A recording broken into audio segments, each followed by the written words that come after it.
Les voy a presentar la psicofisiología del sueño.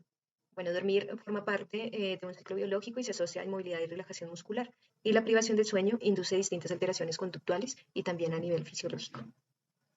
Estas son las estructuras cerebrales que se relacionan con el sueño. La corteza prefrontal, la amígdala, el hipocampo, el hipotálamo, posterior y anterior, y el córtex. Mientras soñamos, el córtex prefrontal y el núcleo de la amígdala cerebral son las estructuras del cerebro que se encargan de la emoción.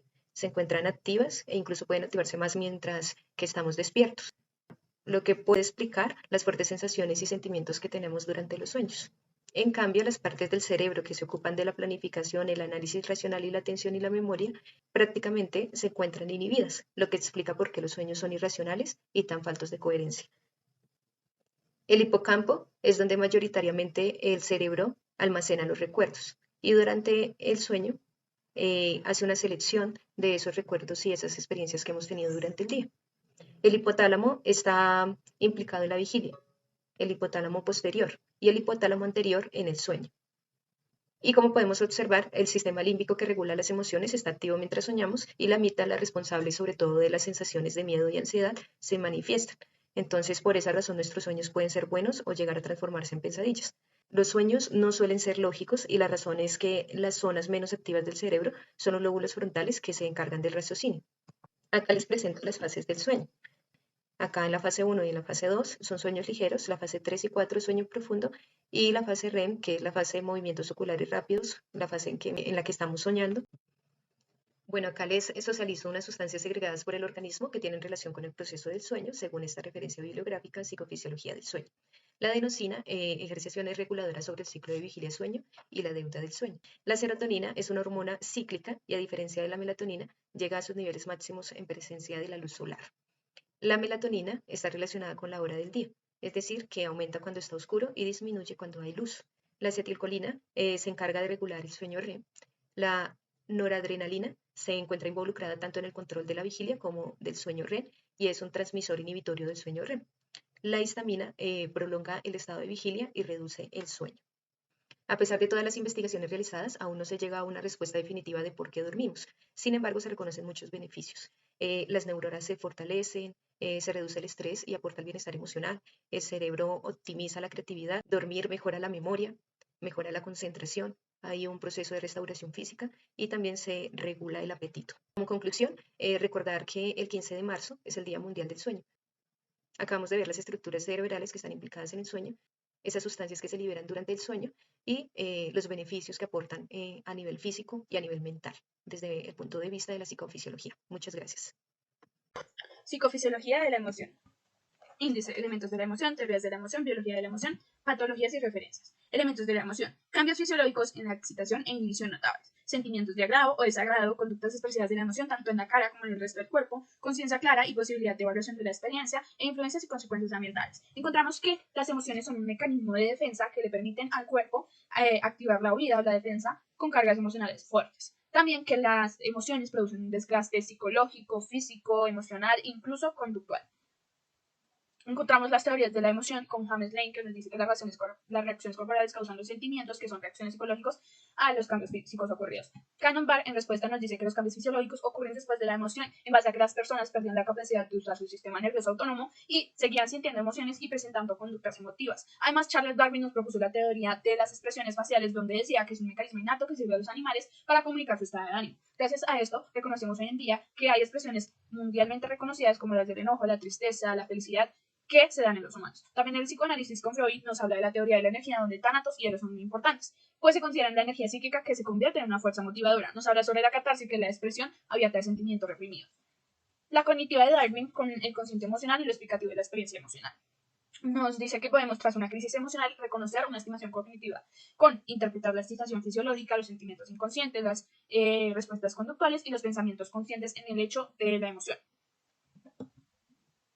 Encontramos que tras la evolución se dan los centros emocionales o el cerebro pensante, que es el neocortés. En el neocortés se da el aumento de la sutilidad y complejidad de la vida emocional. Con el sistema límbico, que es uno de los procesos más importantes en la emoción, se dice que se confiere a los centros de emoción un poder extraordinario para influir en el funcionamiento global del cerebro e incluso en los centros de pensamiento.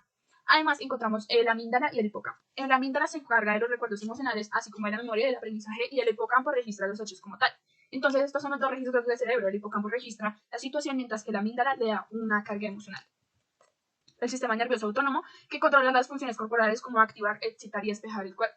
El simpático activa y el parasimpático inhibe. Nos permiten superar desafíos físicos o psicológicos. También encontramos la adrenalina y la noradrenalina. Estos dos son mensajeros hormonales que permiten al cuerpo realizar cambios fisiológicos tras una emoción como la agresividad, el miedo, la hostilidad, la agresividad sexual, que son emociones fuertes. Tras esto se produce lo que es el estado de vigencia, que es el aumento en la presión arterial, menos sangre en los órganos, más sangre en los músculos para producir el estado de huida, donde produce realizar cosas extraordinarias como saltar barras o cargar peso. También se da una descarga neuronal si se mantienen estas hormonas. Hablamos que la motivación es un proceso neurológico que nace en el sistema y desarrolla una necesidad, que luego será llevada a un impulso que mueva a las personas a realizar determinadas acciones y persistir en ellas para su culminación. Se considera responsable la motivación y la emoción. Los estudios acerca del cerebro han demostrado que las emociones humanas se originan dentro del sistema límbico, constituido por varias estructuras que controlan las respuestas fisiológicas a los estímulos emocionales. Dentro de la estructura del sistema límbico nos podemos encontrar el hipotálamo, el tálamo, la amígdala, el hipocampo, el mesencéfalo, cuerpo calloso, el área septal y la glándula pituitaria o hipófisis. El tálamo es básicamente un conjunto de sustancia gris, formado por dos estructuras encefálicas con forma de huevo que se encuentra por debajo de la corteza cerebral. Es la estación de revelo de toda la información sensorial que llega desde los sentidos, con excepción de la olfatoria. Encontramos que los motivos, que es la energía y la causa que provoca que nuestra conducta esté precisamente motivada. Dentro de estos motivos encontramos motivo primario, biológicos básicos, biológicos no homeostáticos y innatos no biológicos. Decimos que las jerarquías están organizadas como una pirámide con demanda baja en las partes inferiores de la jerarquía y demandas crecientes en las partes superiores de la jerarquía. Así, en orden de poder y superioridad, vemos un déficit de las necesidades fisiológicas, las necesidades de seguridad y las necesidades de ser amado y pertenecer, las necesidades de crecimiento, las necesidades de autorrealización y las necesidades de trascendencia. Decimos que las necesidades fisiológicas son como las actividades relativas que como seres humanos tenemos, como comer, dormir, ir al baño. Las necesidades de seguridad son las necesidades para una vida justa, como el empleo y los ingresos. Decimos que la necesidad de estimación es la manera en que nos relacionamos con las demás personas. Aquí entra a jugar la personalidad. Las necesidades de autorrealización es la manera en la que los seres humanos vivimos nuestra parte en la historia, donde cumplimos metas, trabajamos por ser mejores personas para una vida justa y feliz. La necesidad de afiliación es la amistad, el sexo y la intimidad sexual. La teoría de Sigmund Freud sobre la dinámica de la vida y la muerte se desarrolló a lo largo de su vida y la carrera. En última instancia, sin embargo, Freud creía que los instintos de vida por sí solos no podían explicar todo el comportamiento humano.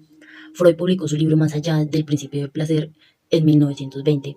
Concluyó que todos los instintos pertenecen a dos clases principales, los instintos de vida y los instintos de muerte. Mientras que muchos teóricos se enfocaban al estudio de las necesidades fisiológicas, otros investigadores buscaban la manera de responder a los interrogantes anteriores con un creciente énfasis en las necesidades psicológicas. La teoría de los incentivos comenzó a surgir en las décadas de 1940 a 1950 y se basa en teorías motivacionales establecidas por psicólogos como Clark Hull. Los incentivos en el entorno determinan el comportamiento de un organismo. Si el resultado es positivo, es más probable que el organismo continúe con el comportamiento. El estímulo es tanto positivo como negativo, que impulsa nuestro comportamiento. Se puede concluir que la psicología no solo promueve comportamientos adaptativos y reduce los comportamientos desadaptativos, sino que también intenta predecir y controlar los comportamientos, por lo que es necesario conocer los factores que intervienen en la continuación del comportamiento, reconocer el comportamiento y su impacto en la vida de las personas. Finalmente, los estudios de motivación y emoción ayudan a explicar por qué los comportamientos están diseñados para alentar o inhibir comportamientos y para diseñar programas que permitan la toma de decisiones profesionales.